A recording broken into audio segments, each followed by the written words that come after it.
Hi everyone, Calvin Fish with NBC Sports. Looking forward to a big day of racing. Saturday, July the 4th, NASCAR and IndyCar in action at the Brickyard, and the return of the IMSA WeatherTech Sports Car Championship with the WeatherTech 240 at Daytona. On the call today, great to have some of the big winners from the Rolex 24. BMW Team RLL victorious in GT Le Mans once again. And we've got team principal and legendary racer himself, Bobby Rahal, along with his two championship leading drivers, Jesse Krohn and John Edwards. Welcome, guys. Bobby, it's going to be great to be back at Daytona. Happy hunting ground for you, mate. 2 consecutive wins in the 24. What do you feel? Yeah. Well, it has been. I think you've got to go in there feeling pretty good about your chances. Of course, the weather, the conditions could present a little different challenge than what we see usually in January, because it's probably going to be hot. And so that's going to present its own issues. But no, I mean, I think you got to feel good about going back there and, of course, winning 2 24-hour races in a row. So that feels pretty good. It certainly should. And talk us through the pressure of the final few hours of the race this year. I know it's been a few months now, mate, but you had not one but 2 Porsches breathing down your neck. Well, it was a fight. I mean, the guys on the car did just a super job. Pit stops were good. Again, that race is all about staying out of the pits. The one car unfortunately had a little bit of problems. The other one though ran like a train. And of course, at the end with the Porsches and as the course of the race went on, the Corvettes were challenging, and then they kind of dropped back, and the Ferrari challenged it, dropped back. And then it really became a slugfest between us and the 2 Porsches. And, the guys did a great job driving, John and Jesse. And of course, that pass that Jesse made right there in the last hour coming out of turn 1 was really all, or turn 2, whatever it was. I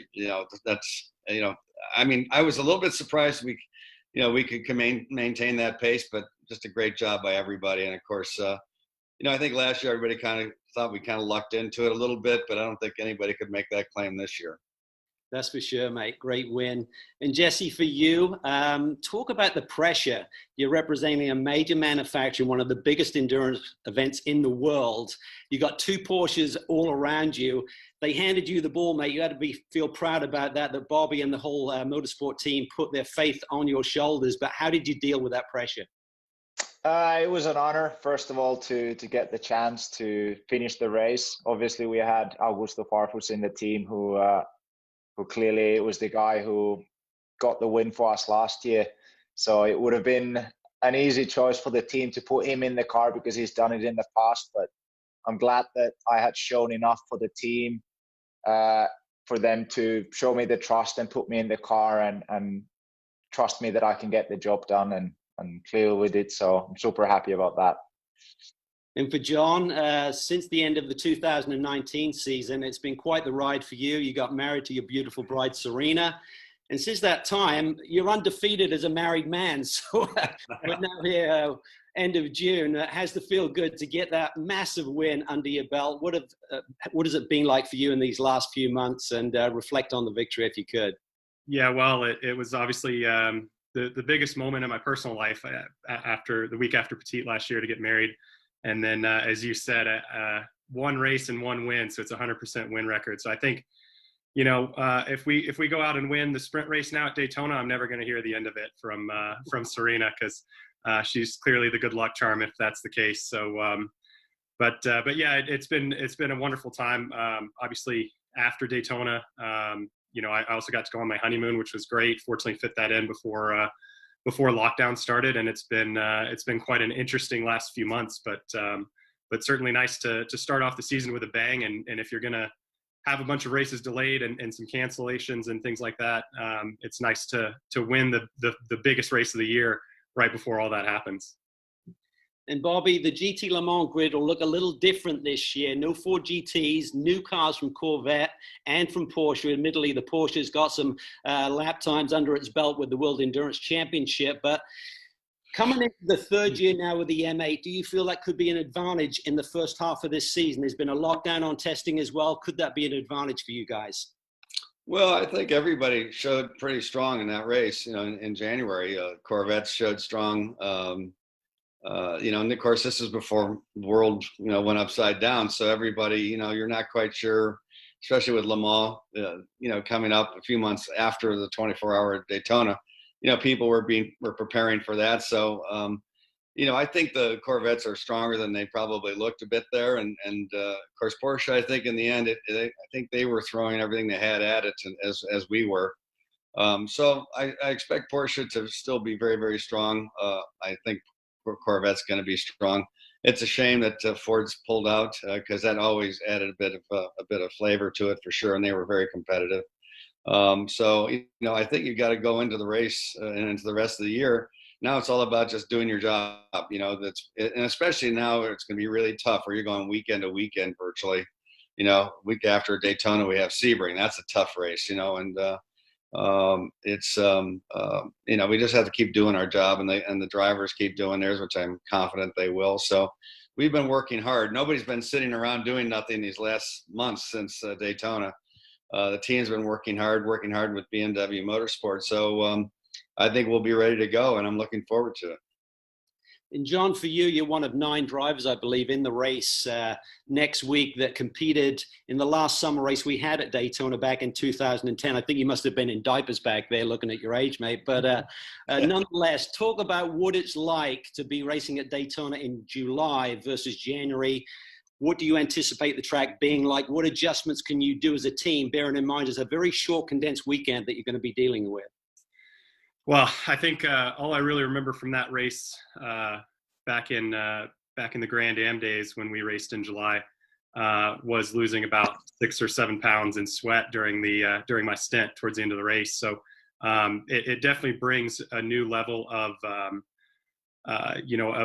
fitness and of potentially of strategy. Do you consider doing 2 driver changes like we did back at Lime Rock last year when that was a really hot and humid race, and Jesse and I just decided to do 2 driver changes? But then that also brings up, the fact that we haven't done any driver changes the past 6 months. That's a big variable. Do you want to throw that wrench in and potentially have a slow stop and lose positions in a sprint race? So it brings up a lot of questions about what we do in terms of strategy. I think the other big thing, as Bobby brought up at the beginning, that with the heat, we'll be running on a totally different tire. We've never even brought hard tires to the Daytona 24 because you always are trying to get away with running softs as long as possible, because in the night, particularly with the tire warm up, that pit exit's really sketchy, turn 3 is really sketchy, and it takes a good 3 or 4 laps to get even medium tires up to temperature. Now we're going there, with really high temperatures, Florida in July. So we'll have to try out those hards and see how they do. And I think that's a huge unknown for everybody that we have to try to figure out.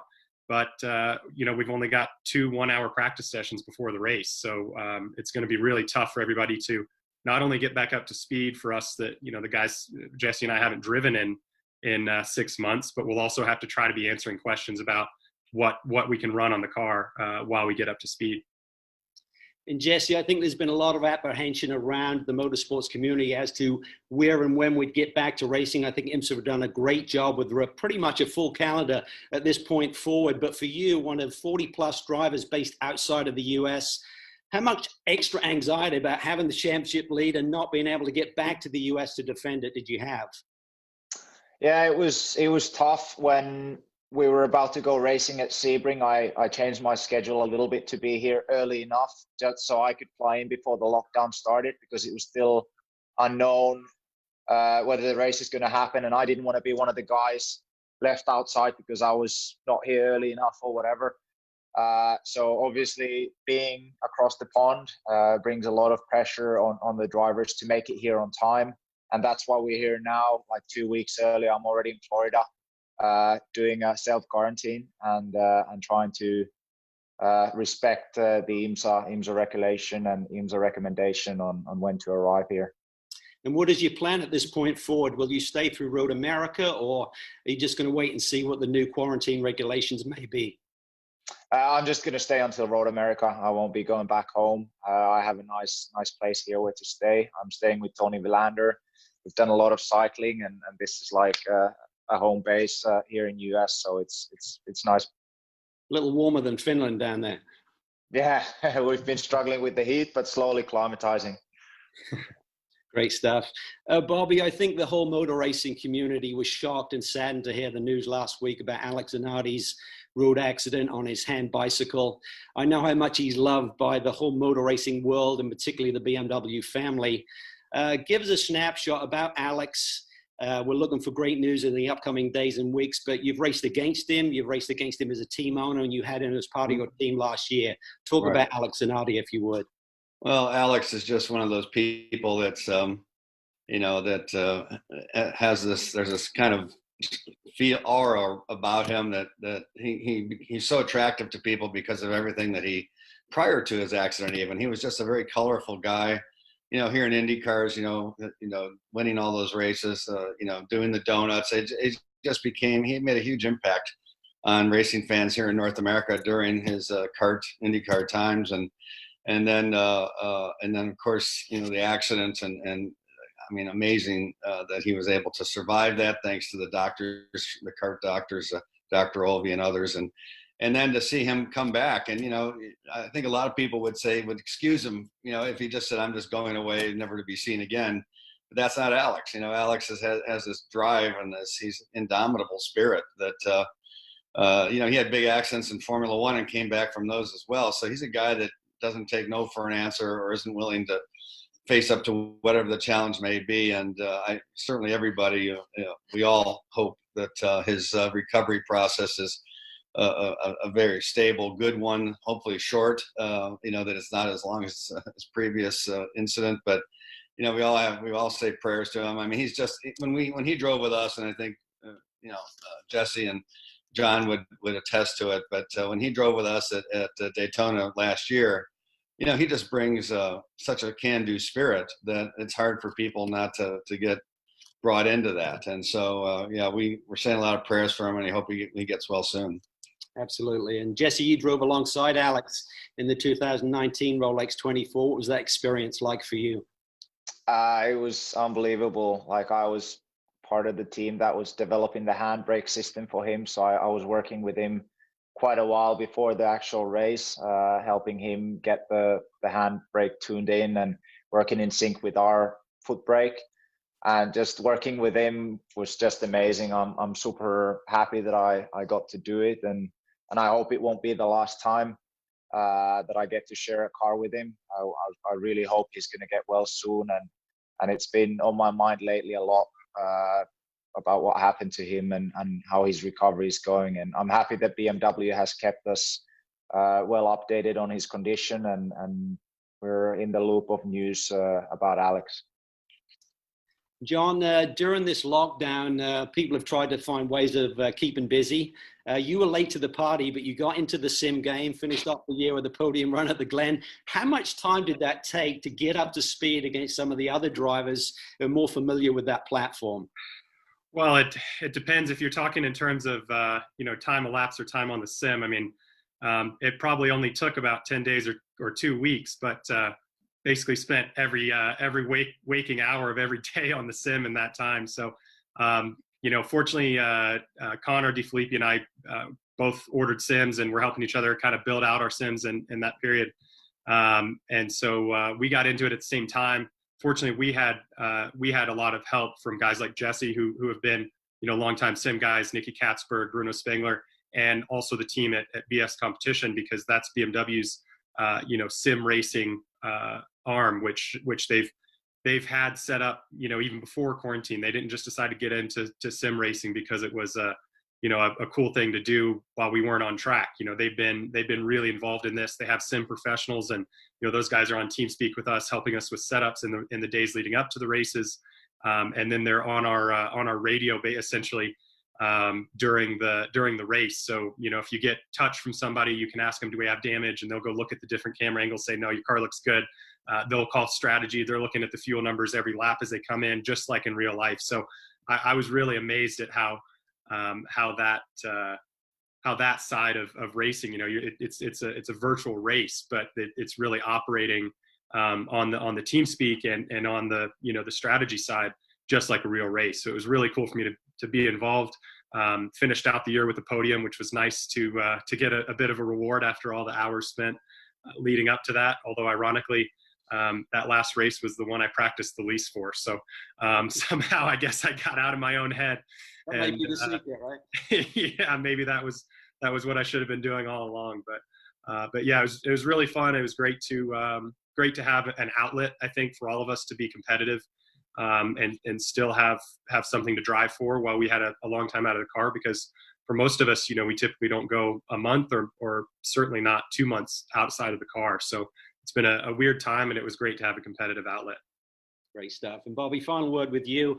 Thoughts on getting back to racing, mate? It has to feel good. I know racing just pumps through your veins, mate. You've got to be itching to get going again. Oh, I think everybody is. Of course, we have the IndyCar side as well. So, of course, this next weekend, we've got, as you said, Daytona with IMSA, and then Indy Grand Prix with the IndyCars. And, I think everybody is itching. It's been an awful long time, and our spectators, our fans have been so understanding, and nobody likes racing in front of, as we will be in Indy. There's not going to be any spectators allowed.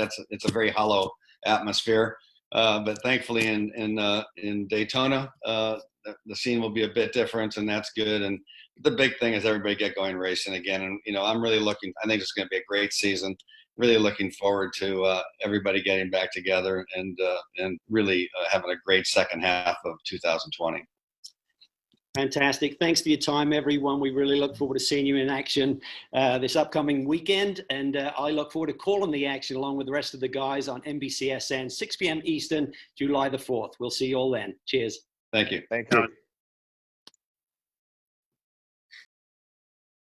Hey Motorsports fans, thanks for watching. Make sure you hit subscribe before you go for all the latest news and highlights across motorsports.